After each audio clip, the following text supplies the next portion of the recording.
Here on TSP, I spend a lot of time scouring the internet for possible content that I think might be relevant to you, the viewer. Most of our viewers are men between the ages of 18 and 45. We encourage women of all ages to participate because I think that the voices of women are really important to try to change some of the narrative that is out there about this supposed gender war. And it's no secret that one of the patron saints of the Talking Shit podcast would be Oshay Duke Jackson. This is a person that I don't really agree with maybe 20% of the time, but I really do appreciate the fact that he's very consistent in his message. He's very consistent in his principles. He's ready to admit his biases on certain topics. But for the most part, he adheres to KTSE, which is keep that same energy. Now, I watch a lot of his videos. I probably watch maybe 95% of his videos. So shout out to Oshay. But I wanted to react to this video in particular that he put out yesterday. And the title of the video is "Men Are Altering Their Behavior Just to Make Women Feel Safe." And of course, this resonates with me being a black man, a heterosexual black man, a black man that appears to be like a regular guy.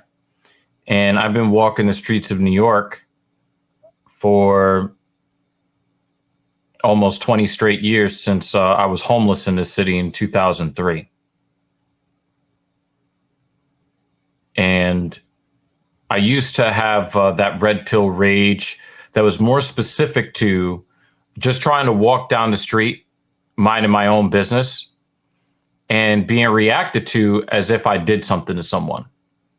Now, you don't really get this from men, but you get this from women. You walk down the street in New York, it can be 2:00 in the afternoon on 5th Avenue and 20th Street with 2,000 people around, and they're recoiling in horror, trying to avoid eye contact as if you're going to assault them in the streets in full view of everyone. And I used to take this personally until I had a couple of life experiences that kind of showed me that it's not really personal. I have found myself over the past 20 or so years altering my behavior just so that I don't get a reaction that could possibly put me in danger. And this is something that I've thought about continuously for years. And so, Oshay found a young man who put a video out some years ago talking about this very topic. This is not a topic that you've really seen being discussed in men-focused platforms. You don't really see this talked about so much. But I wanted to play for you a clip and react to this clip because I think that Oshay really does put the issue in proper perspective. So check this out right quick. And, I just want you guys to just kind of hear where he's coming from. All right. A woman was walking down the street and a man was also walking down the street. It was at night and the man has no interest in this particular woman. He's just trying to get home. Okay. So because the woman felt uncomfortable, this man says, you know what? Let me go ahead and take another route where, even though that route might be longer for me, it might cost me more money just so that you can feel safe and, do your thing. I cannot tell you how many times I have run through these types of scenarios in my mind, walking down the street any time of the day, but especially at night. I cannot tell you how many times I have felt compelled when I see that a woman is walking alone in the street or for another example, a man or a woman walking on the street with a small child. And I feel compelled to make sure that I am racing by them on the adult side. I'm trying to race by them. Now, it doesn't matter if I'm tired. It doesn't matter really what the situation is. Even if I'm just kind of lost in my music, I have to go on alert. Now my fight or flight has now kicked in. Because there is somebody that society deems vulnerable that I need to get away from as quickly as possible. For what? We'll let the video play a little bit more. Now, again, somebody really praised this gentleman for doing that. But here's the downside of men altering their behavior to make women feel safe. What are we seeing now? Women going out to clubs, bars, things like that. What do you typically hear? Men are not approaching me. Now, is it that men are not approaching you because you're not good looking? I wouldn't say that's the case, because you have women who are good looking that get approached. You have women who are maybe average looking who get approached. That could be the case. Men are not approaching women as much as they used to because men are afraid of what's going to happen. And therein lies the rub. There are a lot of things going on in society, and I've always said that, you can think that any change that you want to see in society is going to make this positive outcome come true. But there is something called unintended consequences. And I think it's a great thing. You know what? I'll backtrack. I don't think that's a great thing that men look out for the safety or the feelings of women. It is the standard thing. Throughout human history, most of our responsibility as men, most of our aim as men throughout the existence of human beings is for the affection, the gratification, the satisfaction of the women in our environment. I suspect that will never not be true. So this is really not an extraordinary thing for men to be engaged in. But when you see the kind of rhetoric, you hear the kind of rhetoric that's out there, I think that it is important to note that unintended consequences to societal changes are bound to come. And what Oshay is talking about here is when men alter their behavior, it is not like a light switch where you're going to make sure that you avoid the women when you're alone with them or in a situation that they might feel uncomfortable. You're going to alter your behaviors across the board, because in the end, it's really not an issue of her safety, because you know that you're not going to do anything to her. So it's really not about her safety. It's about your safety as a man, because you know that that woman can attack you because of what she felt. That woman can alert other people to come attack you because of what she thought could happen to her. And now you're seeing women not as, the opposite sex that you're attracted to. You're not looking at them and see peace, serenity, sweetness. No, you see them as a threat to your health, safety, well-being, freedom. So now when you see them in other circumstances, you don't see them as somebody to approach. You see them as somebody to get away from as quickly as possible. Am I going to be called a creep? Am I going to get rejected real seriously? So you know what? To make her feel safe or not even waste my time, you know what? I'm not even going to say anything. But in 2022, it's not men altering their behaviors to make women feel safe. Men are altering their behaviors to make themselves feel safe. I'll talk about what I mean, right?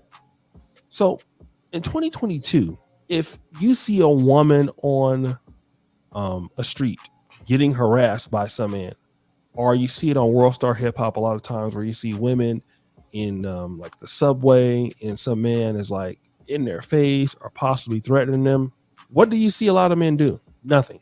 Men are not even getting involved in that because why? Well, they don't feel safe. So in other words, and I'll take this a step further. The scenario that he brings up is exceedingly rare because you don't normally see guys out on the street getting aggressive with women. Now, I may have seen it in the last, I don't know, since me and Mrs. Evil have been together. I may have seen it twice in 16 years out in public. One was late at night, but I'd just come from the gym at like 2 o'clock in the morning from a late night lift, and I was completely fatigued. So I didn't get involved in that because that would have just put me at risk. There's no upside to it. And there was one situation not far from Times Square where I saw a guy getting aggressive with a girl, and I intervened. I'm like, hey, you're a little bit too aggressive toward this woman here. And I was with my woman, and I think that played a role in it. But if I was by myself, would I get involved in that? What is the upside to doing that? The only thing that does is put me at odds with some guy that I don't know, and I don't know what he knows, and I don't know what he's packing. I don't know if that woman is then going to attack me for intervening on her behalf. But these are only 2 instances in the last 16 and a half years that I can recount. So this particular scenario is not one that you see every day. And I live in one of the most crowded, population dense places in the world, New York fucking City. Do you know what I normally see in New York City? Women walking by, signaling to men around them that they want attention, and men not even registering their existence on this planet. Even if you can tell that the woman is pretty in your eye, once she passes past your eyes and she's out of view, you don't even flinch. You don't even turn to look in her direction. That's what most men are doing now. And you're seeing that women are complaining about it on social media. Let me tell you something.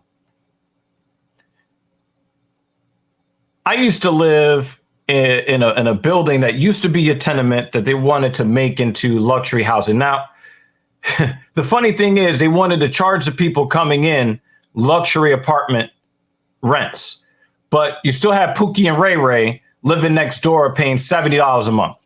So here we are paying $2,300 a month, and we live next door to somebody paying $100 a month. They're doing drugs, they're doing, what hood dudes do. Elevators worked half the time. All right, 75% of the time. But there were no cameras in the elevators. So what do you think Dr. Evil did? I took the fucking stairs. If I couldn't get on that elevator by myself or with another man on the elevator, I wouldn't take it. If there is a woman standing there waiting for the elevator, if I'm tired, I'll let her get on the elevator and I'll take the one after that.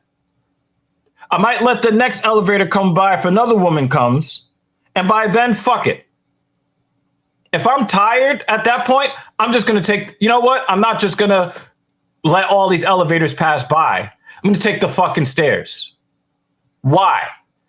Because I don't care about her per se. I don't know who she is.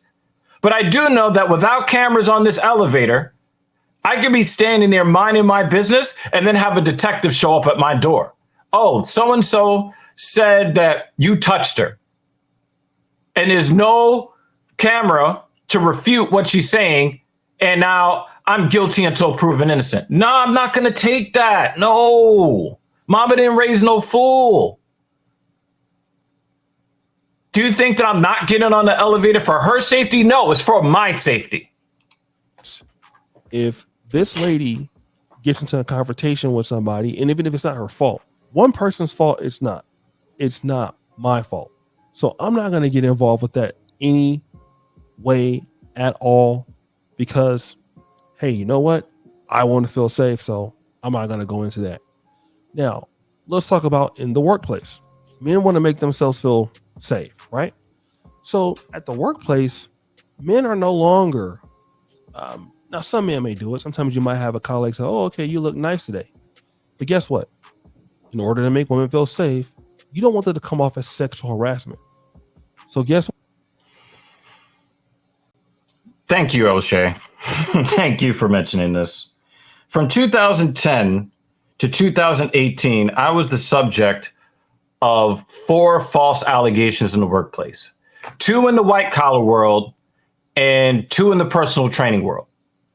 In the first instance, there was a woman that was upset because she had a nasty attitude and I would not recognize her.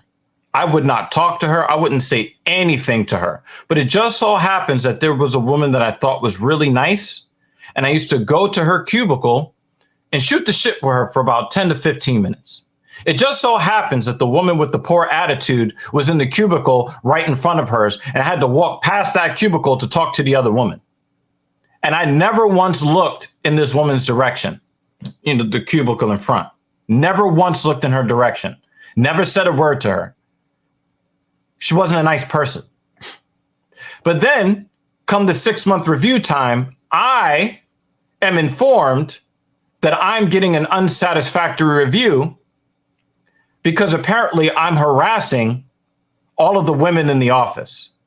And then when I asked for details, it turns out that it was the woman that I would not talk to that got into the ear of the woman that I was cool with and convinced her that I was trying to get into something intimate with her.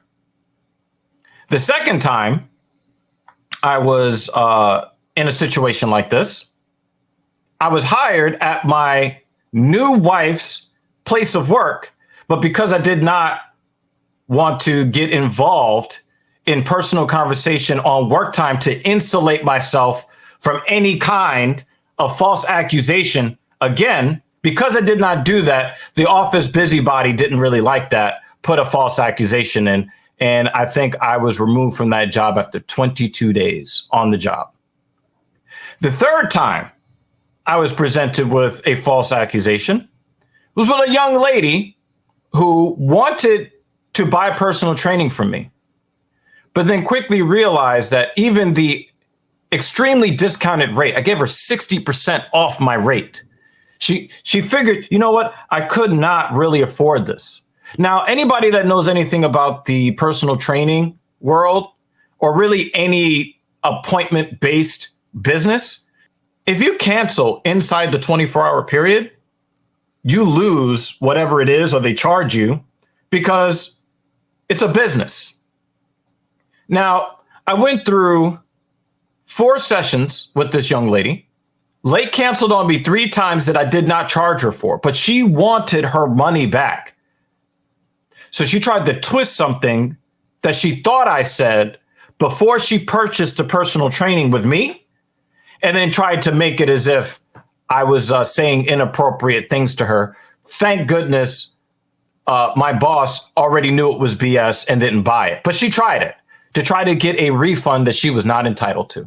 And then my second stint with that company, a woman reported me because she thought that I was going to say something inappropriate to her because other men in other situations had been inappropriate with her in the past. So she thought that I was going to be the next one. So we got to put that accusation out there right now. She was so scared to enter the gym because she thought I was going to be the next person to say or do something that was inappropriate towards her. What do you think I did? After trying to insulate myself by changing, the kind of workplace that I worked at, I changed the way that I spoke to women in the workplace. And then I tried to avoid speaking to women in the workplace at all. And I still got accused. I mean, thank goodness only one of the accusations ended in me losing my livelihood at that one point in time. Thankfully, only one. But do you think that I was in a hurry to have more female clients assigned to me? No, I went to my general manager, my fitness manager, and I said, please do not assign any more women for me to work with. It is not because I wanted them to feel safe, but because I wanted to be safe. I didn't want to constantly have my livelihood fucked with because somebody realized that you can put an accusation without truth and it's going to stick if the accusation is against a man and levied by a woman. And then when you don't want to get involved with them, all of a sudden, it's your fragile male ego. No, how about it's my fragile economic standing and public standing in the community? That is fragile. My ability to pay my bills and be free and live in my apartment instead of in prison or, in Rikers Island somewhere because somebody said I said something or said I did something with zero proof. No, it's not about your safety.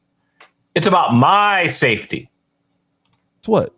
Men are not saying anything, right? Men are not even having relationships. And I'm talking about just speaking relationships with women at work. Let me give you another example. I have a good buddy of mine who he's a football coach who went to my high school. I won't mention his name. He told me, like, as a teacher at the school, he, like when he first started, if there were people like in his class, there were women, he would sometimes give them a ride home. But in today's era, never. That's right, because you don't want this woman to come out and say anything happened, right? So what's happening is the things that men would do just out of the goodness of their heart to make women feel safe, they're also now using that same thing for their own protection, and women are complaining about it. But see, these are the things that women didn't think about at first, right? I can tell you when I go on dates with women, we're meeting in a very public place. And even though my methods of transportation are pretty luxurious, I very, very, very rarely offer because I know that now I'm in an enclosed space without the cameras rolling on me, where she can say that I said or did anything and ruin my reputation. And with a ruined reputation could come a visit from a detective, et cetera, et cetera. Unless I know a woman and I've been knowing her and I know what she's about, the chances that a false accusation may come are pretty slim. But are you willing to pay the price if you come up snake eyes on that dice roll? Women thought about what makes them feel safe. But then what makes them feel safe has to do with what men are afraid of. Being called creeps, being called predators, being called anything under the book. And it's not just white men going through it or just black men. All men are going through it. All right. Even with,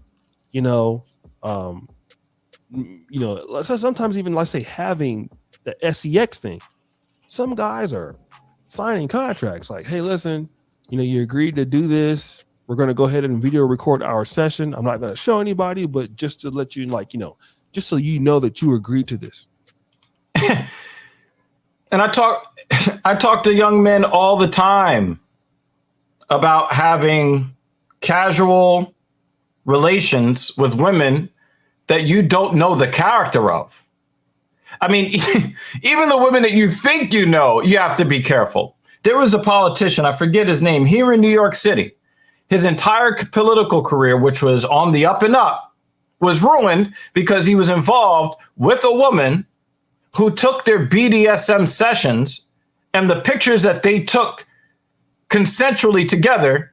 And then when she didn't want to be with him anymore, or he did something she didn't like, she then used that as evidence that he was abusing her and ruined his political career. All of that, choke me, slap me, nah, I'm good. Nope. Pull my hair, nope. Hey, do you want to practice some consensual non-consent? Nope. I'm good. Nah. Let's get this vanilla, insert tab A into slot B action going. I want to make sure that every text message is saved. Is this because I'm looking out for her safety? No, because I know that I'm not a threat to this woman. So why would I take all of these precautions? Why would I not get into elevators that don't have cameras in them with women? Why do I speed walk past women? Why do I cross the street to get away from women? Why do I stay off the subway system and I ride in my private vehicle, as expensive as they are? Why do I not approach women that I think are attractive? Why do I keep from having personal conversations with women in the workplace? All so that I can make her life easier? No, that's not my primary objective. But I know that if I leave her alone, I up the chances of me being able to stay free, to stay safe, to keep my livelihood. There are some people out there that believe that you should not alter your behavior. And I think for our pride and principle, I would agree. But in practice, you're going to have to do it. And I'm not saying that most women are out there making accusations. I'm not saying that it's everywhere all the time. But the fact that it exists, and once you get labeled with something, even when found out that the accusations are untrue, you still walk around with that scarlet letter, faded or otherwise. And the consequences are dire. So I have no problem with men out there changing their behavior around women. And I think that things have gotten so out of whack, the pendulum has swung so far to the left that you're going to see the pendulum swinging back the other way simply because things have gotten to be so absurd. In the comments section down below, I want to know what your experiences have been as women. For the ladies, have you felt like someone is a bad person simply because of a fear that you have? Men, have you been in a situation where you felt like you were a creep because somebody was reacting to you as if you were a creep? In what ways have you changed your behavior to keep yourself safe, to keep a woman comfortable in a compromising situation? Leave that down in the comments section below. There are a lot of hot takes in this video. Unfortunately, they're all cold truths. And that's what you get here on TSP. So if you're looking for more content like this, please make sure that you hit the subscription button, hit that notification bell for all notifications, share this with people that you think are relevant, both men and women, and definitely hit the like button for that YouTube algorithm. So until next time, Dr. Evil signing off.